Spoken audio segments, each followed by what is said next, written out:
And again, it mostly goes back to Eisenhower thing that they were allowed to take so many people for whatever they're doing with it. And the military would turn their head because they were sharing technology. And, Mary Joyce has a very good reputation. She was a reporter for various newspapers, editor, and all this stuff.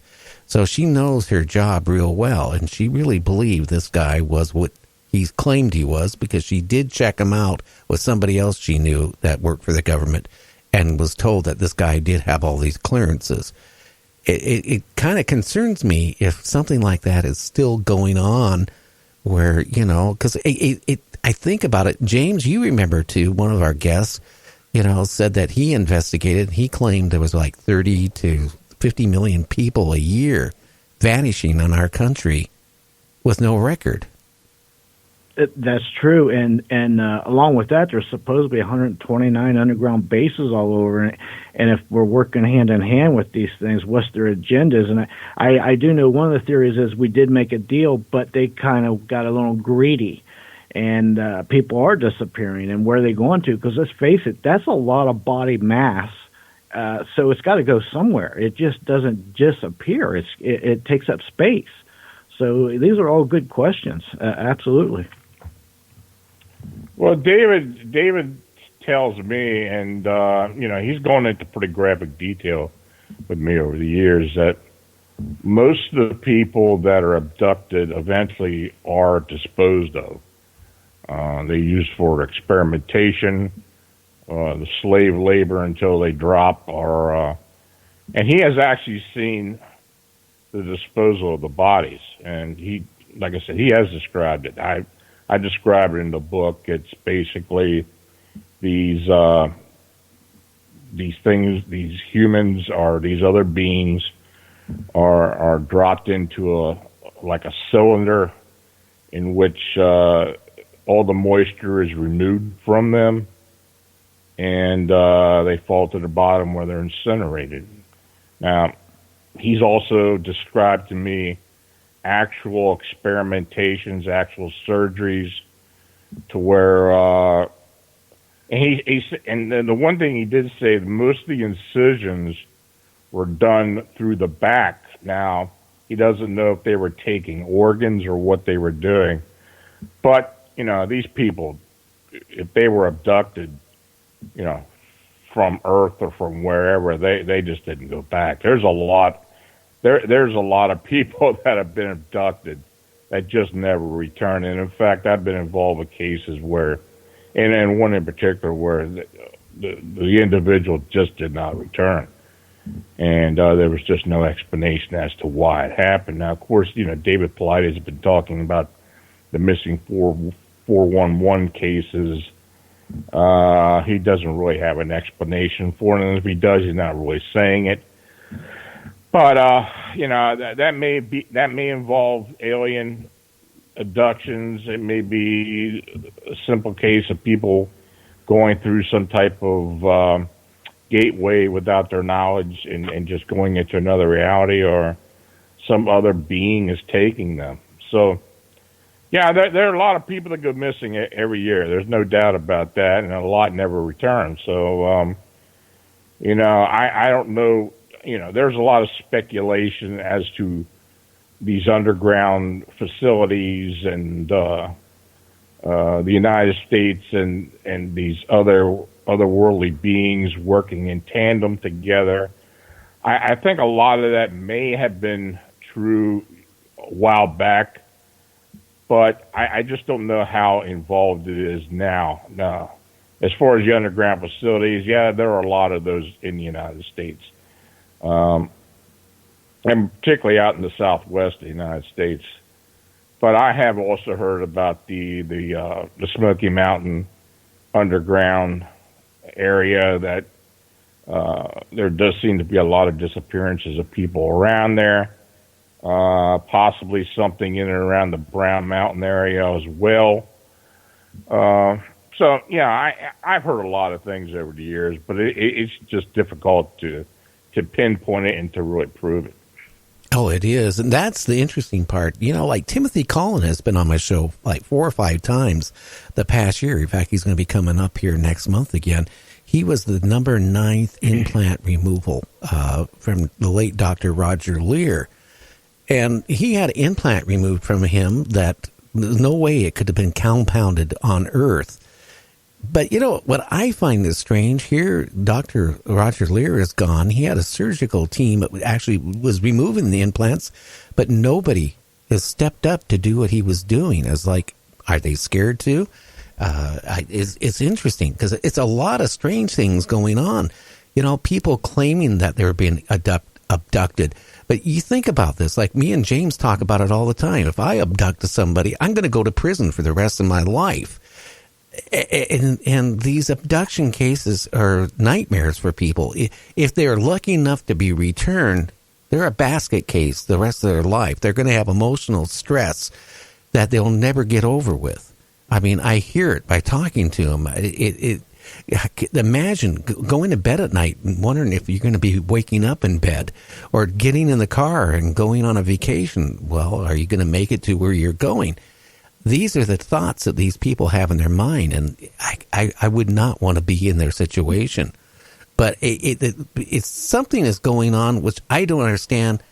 The cattle mutilation has been going on for so many years, and they figure it's been well over 5,000 animals that's been mutilated in our country alone. The people being mutilated, you know, there's been bodies of humans, like in Brazil, Portugal, the rainforests in our own country. It shows signs of they were being abducted and had certain things removed that could not have been done in the location they were, or with the technology we have. That's the part that scares me. And a lot of people just turn their head and go, oh, it's all fairy tale. Well, you know, I guess you can take one consolation that we get very few, if any. I just only know of one case that may very well have been someone who was abducted and killed and returned. You know, there's no absolute proof that it did happen, but you know, we've worked the case for years that we believe it's a good possibility that it did happen. But I do believe that there is an agenda for taking people for whatever reason, and why they do it and what they use them for, other than maybe the slave labor or for organs or other bodily material. I really don't know. But there just does seem to be a lot of people that disappear for whatever reason. Well, maybe they taste good. Well, that may be very true, because David has claimed that the reptilians, and there's another species that he has no idea what it is, but it looks very similar to reptilian. They will eat flesh, and they even eat their kind as well. So he's actually observed that. Now he said that they will eat human flesh. So yeah, that, you know, is it for food? Well, that's a possibility. I suppose. I don't know. I would think if they were going through and doing mutilation for cattle and doing the same thing over and over, you know, since the 40s, when they started actually keeping track, and you know it's gone on before the 40s, it makes you wonder, well, gee, how many times do you have to sit there and do what you do to figure out what makes a cow be a cow and what makes a bull be a bull, or an elk an elk? I mean, if you do it over again repeatedly, you know, for years, and like 5,000, they should have had their answer years ago, unless there's certain things they want from these, you know, critters, you know, of the blood, certain sex glands, certain weird things that maybe we can't comprehend what it's being used for. You know, like I mentioned, you know, James, you heard me mention this. In the Orient, a bull penis is worth over $5,000. I'm just using that as a term. Maybe some of these parts of these animals or humans are a delicacy where they could be worth a lot, you know, somewhere else. That's true. You have said that, and I've always looked at the facts, and there's a pattern. It's always usually some of the jaw area, the eyeballs, the genital reproductive organs, and stuff like that are surgically removed, and usually there's no blood.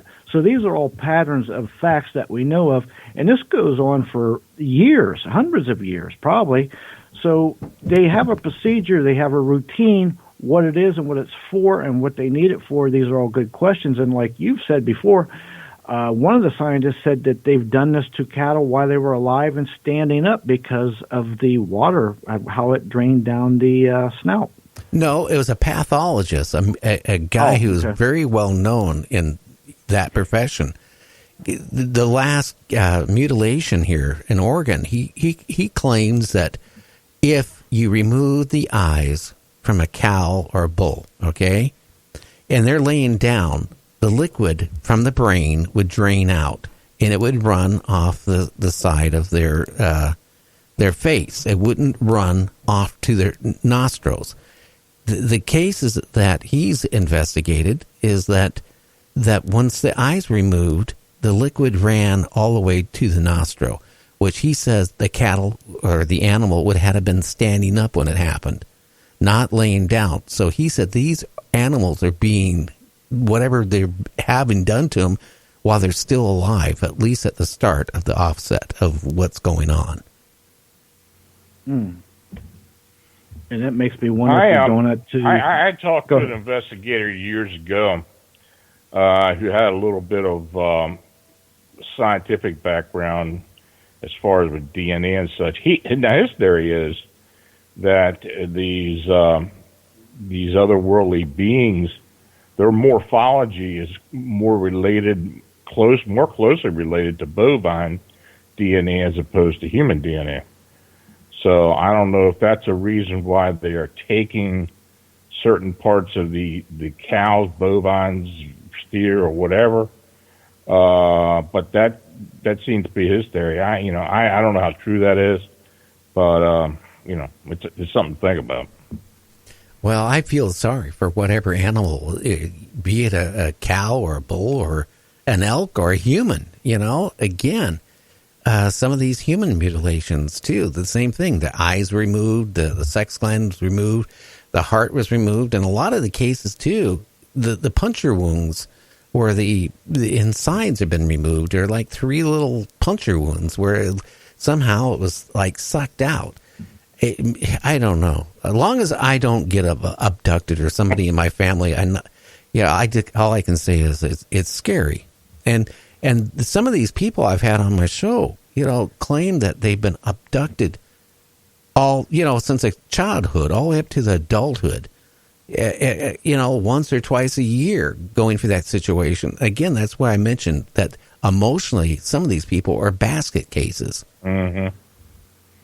Yeah, I mean, I have seen that as well with experiencers, but it does seem that there are certain criteria. It's usually people in one family who will constantly be taken. Generation-wise, it does seem to work like that. Most people are abducted just one time, or that they only remember or recall one time. And then of course, if somebody's abducted and not returned, then you just really don't know what the situation was. But yeah, it's very intriguing and very scary, and we have a lot more questions than we do have answers. But it's a phenomenon that's been going on for millennia actually. So, are we ever going to get down to what it actually is? I don't know, but I do believe that these beings have been here for a long, long time. And that at this point, I think that they have a very close relationship with us, not only with, being able to live among us, but to actually be a part of us as well. Yeah, you're so right. Anyway, we're going to go on break. And I tell the people all the time on the show, maybe we're nothing more on this planet than a farm. Anyway, we'll be back in about 3.5 minutes. You're listening to Lon, James, and me, Gary, on Night Dreams Talk Radio. You answer.